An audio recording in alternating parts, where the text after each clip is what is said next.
there is one organ in your body that actually shrinks over time.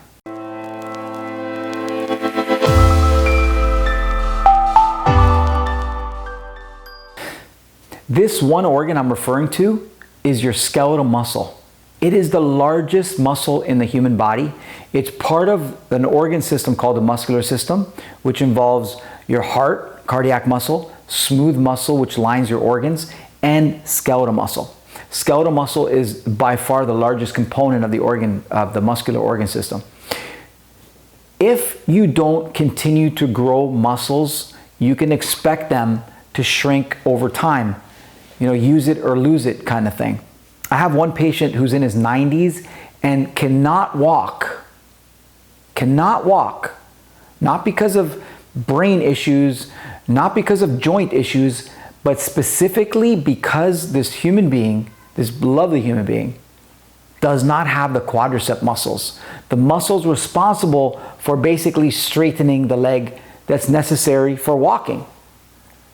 So, why is the muscular system so important? Why is the organ system called the muscular system so important? Well, number one is it's involved in movement, which is obvious, right? It allows us to get from point A to point B. But number two, it's also involved in posture. To some level, it helps keep us upright and in the proper posture. But it also plays an important role in circulation. And I'm not just talking about the cardiac muscle that's involved in pumping blood to the whole body, but if we look at, for example, our sugar levels, the skeletal muscle is so important because it literally, your skeletal muscles put straws into the cardiovascular system and literally suck the sugar right out. I believe it's been estimated to be responsible for about 80% of the removal of blood sugar, glucose from your bloodstream. And that's why when I coach people on reversing diabetes, this is one of the key components, exercise. It's not just diet, although that's most of it. Exercise is important. So what I want to talk to you next is about the effect on the brain, because most people think of, okay, skeletal muscle is good for, like I said, circulation, is good for strength, is good for posture, is good for movement. But guess what? Your movement, when you actually get into a rhythm and move, it's actually good for your brain. Without even getting scientific about it, if you just think of it this way, the next time you feel like you really need a nap, go exercise, go move, and you watch how the mind just wakes up. You get clear again, you get energized again, mentally, not just physically. If you want an idea, I know many of the CEOs that I coach, when they're hunting for ideas, when they're looking for that innovative, creative, game-changing idea, they often go for a long walk, a long run, a long swim. So it's so important for brain health, body health, and of course, mental health. But what I want to get into next is I want to speak to you about the three forms or the three components of strengthening yourself through activity. One is obvious, which is flexibility. We want to be flexible. We want our muscles and our joints to be flexible. So you need to get into a regular routine of stretching, which I will speak about. I do have some videos on my channel, but I'm going to be upgrading them. They were done a long time ago at an hour in the night where I was quite sleepy. But I will be doing some, releasing some videos on how to stretch for certain conditions, for neck pain and all that kind of stuff. Number two is I want to speak to you about the importance of endurance. So not just flexibility and stretching, but endurance. So with flexibility, I just want to also mention that yoga is a beautiful thing. When it comes to endurance, cardio kind of stuff, there's many kinds of endurance, but let's just keep it as, just think of cardio for now. Find that way you like to move that's going to be sustainable, whether it's walking or whether it's biking or swimming or running, whatever it is, but just find that way that you just love to plug in to cardiovascular health by working on your endurance game. Okay, you constantly want to be pushing your flexibility a little bit to beyond its limits so that you can get a little bit more flexible. If you can't touch your knees, for example, you want to eventually work towards touching your toes and maybe even the floor, maybe even with the palms of your hands. So that's what you want to do with flexibility. With endurance, you also want to be pushing yourself so you can go longer, you can go farther, you can go faster. so you can improve your, that aspect of fitness, which is endurance. And the third thing I want to speak to you about, and which is really the focus of this video, is the fact that you need to work on progressively and continuously strengthening and growing your skeletal muscles, all right? Because as I said, as you get older, you will get more frail, you will get more weak, and the everyday things like getting up off the ground, like carrying groceries, like, opening bottles and stuff, eventually it's going to be difficult. And if you want to be on this planet for a long time and not just be a vegetable, you want to be active and you want to be energized and you want to be strong, you're going to have to work on your strengthening your muscles and your skeletal muscles specifically. Let me talk to you about a few things you can start doing, okay? I'm not saying that this is necessarily the order, but I want you to think of these 4 things. Number 1, improving your ability to carry your own body weight. So, body weight exercises can be done at home, can be done in the gym, anywhere. And it's basically just going into a particular pose, not adding any weight. And for example, holding a front plank position, holding a side plank position, doing a wall sit where you basically lean against the wall, bend your knees 90 degrees and just hold that position longer and longer. So if you do that wall sit, for example, that's one way to isometrically, so iso means same, so same length. So you wouldn't be lengthening the muscle, but you're holding that muscle in a certain position and you're just increasing the time at which you can hold that. So that's an isometric exercise.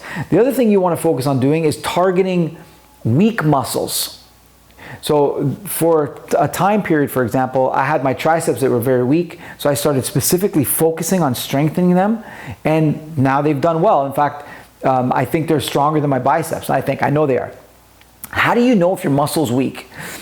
If you are able to just think about contracting the muscle and then flexing and getting that muscle to contract, and even contracting to the point where it can almost go into like a spasm, you know that you have a strong mind-muscle connection. That motor unit is strong, it's connected, it's powerful, which means that muscle probably is stronger than muscles where you think about contracting them and you can't.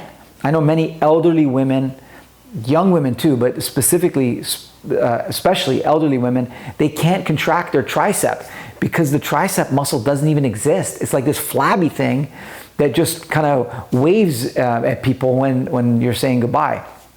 So the way that you strengthen that is, what you want to focus on there is strengthening that weak muscle. You know it's weak because it's covered with fat, because the muscle is not very well developed, and because you can't even think about contracting it. It feels like you're not even sure if it's working. You may not even be able to extend the elbow fully because that muscle is responsible for locking the elbow in position. If you can't actually fully extend the arm, you probably don't have nerve muscle connection, the motor unit's weak, the mind-body connection just doesn't work. So that's the second thing. So work on body weight exercises. Number 2, target specifically weak muscles. If you're not sure what are weak, then you can test them at the gym, lift some weight in one direction, lift some weight in the other direction. You can see, what comes more naturally to you, where you're stronger. You can ask a personal trainer, you can ask your doctor to just make some recommendations as to what muscles you need to target.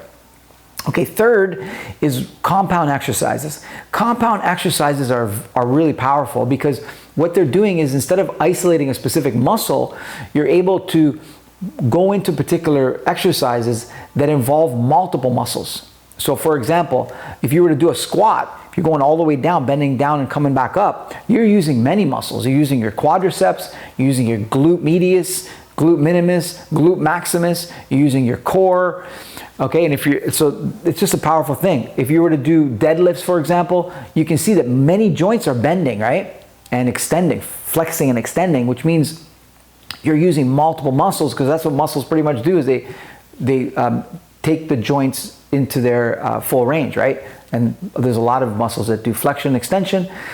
So if you're doing anything that involves you bending your knees, straightening your knees, bending your hips, straightening your hips, bending your back, straightening your back, same with the arms and legs, you are basically doing a compound movement. So you want to eventually get to the point where you can do these compound movements, these more complex moves where you can activate, you can wake up various muscles and your coordination as well, okay? The last one is plyometrics. Plyometrics is basically explosive kind of moves where you're jumping, for example. You can do like a squat, and then at the end of the squat, you jump in the air, or you jump up onto the couch and then jump back down. These are more complex movements that are explosive in nature. And so you want to get a nice mix of these four. I don't know where the best place for you to start is. Some people like to start with targeting weak muscles and specifically going in and doing triceps and doing chest and doing their lower back. And some people like to focus more on the home stuff, like the isometric stuff, where they go into a front plank or a side plank or a wall sit, for example. And other people like to start with compound moves. They want to start with very, very light deadlifts just to wake up multiple muscle groups at the same time. And some like to start with plyometrics. I know people that are completely out of shape that I see at the gym that start with that. I'm not sure if that's the best approach, although it works for some people. I'd recommend starting with the first three and leaving plyometrics to the end, because then you're less likely to have injury. Also, when you're doing compound moves, you don't want to be going heavy and isolating specific muscles. You don't want to be going heavy, because then you can suffer injury. And when you're doing the body weight exercises, you don't want to be holding the poses for too long. You don't want to be holding a 10-minute front plank, because there's a likelihood that you can injure something, especially if your form isn't right. So these are pretty much the ways that you can start waking up the muscles and then hypertrophying and growing the muscles. But I want to just talk to you about something called progressive overload, where what you want to eventually get to is a point where you're not just doing the same thing every time. You want to increase either the amount of sets that you do, okay? And to maintain a muscle, just so you know, you need approximately, according to the science, 5 sets per week. So let's just say 5 sets of 10 reps. If you're able to do that, and you'll be able to maintain that particular muscle. If you want to grow that muscle, you need more than 5 sets a week. So you may do 3 sets on Saturday, take a couple day rest, and then Monday or Tuesday do another 3 sets of that specific muscle, let's say your chest. You got 6 sets in that week. That muscle, you'll be able to maintain it, and you'll be able to nudge it forward and keep it growing over the years. Okay? But just keep in mind, the one thing you can do to progress with the overload is do more sets. So you go from 5 sets maybe, and to 6 sets, to 7. You can go to 20 sets a week, and a lot of people do 20, 25 sets a week. Then what you can also focus on is not only the number of sets, but you may want to keep the sets the same, but you want to increase the number of reps. You may want to do, let's say, 12 kilos on a bicep curl, and then instead of doing 3 sets of 10, you're now doing 3 sets of 12. So you kept the same weight, but now you're increasing the reps. And the third thing you can do is you can increase the weight. So you're still doing 3 sets, and you're still doing 10 reps, and then you increase the weight a little bit. Now, when you do increase the weight, you may be able to do that new weight for the same number of reps the first set, but then it might get difficult as you get to the second, third set, and so on. I want to also just, it's important that I talk about injury, because I can't tell you the number of people I coach and I see in the clinic that have injuries due to gymming. So when you're increasing the weight especially, just increase it incrementally.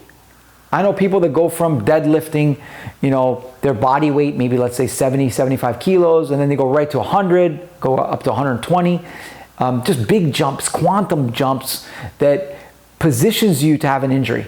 I know that not necessarily every time. There's some people that can get away with it, but you might get caught that one time. Whether it's the deadlift that doesn't get you, it might be the shoulder press that eventually turns into, you have a rotator cuff shoulder injury with one of your external rotators, for example, because you went heavy. I know it's happened to me before. So you want to just progressively and incrementally increase the weight. I don't know what that number is. Are you increasing the weight 10%? Are you adding 1 kilo to every 10 kilos that you're lifting?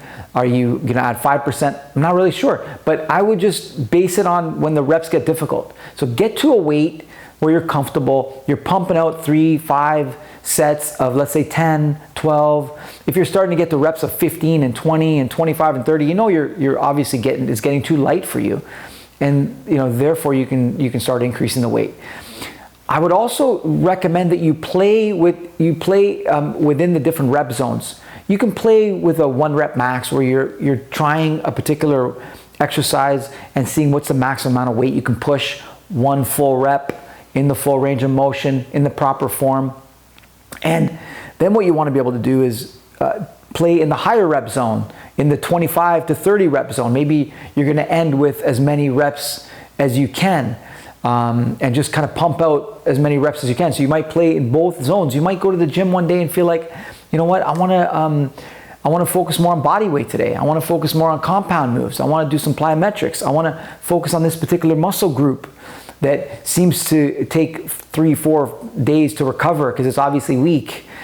And I want to take a break from this kind of stuff. Just mix it up and just make sure. I've had structured fitness plans where I go to the gym and the goal is to do one particular muscle group, and I end up doing a nice full body mix because that's what I feel like that day. If you go to the gym, if you go to exercise and you find that you're not having fun that day, I think you're doing the wrong thing. I know that some people say that you got to eat the frog, so to speak, which is based on a book that was written where you just got to, just suck it up and do the things you don't want to do. I think you can still have fun. If you're not a particular person who likes leg days, mix it up. Do leg days and then sprinkle some other body parts between sets so that you don't feel like you're just doing all legs.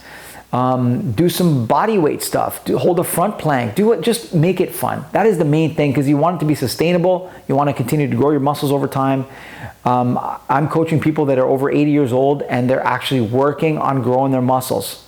Yes, they are doing wall sits. Yes, they're doing front planks. They're doing squats. Some of them with weight, some of them with no weight.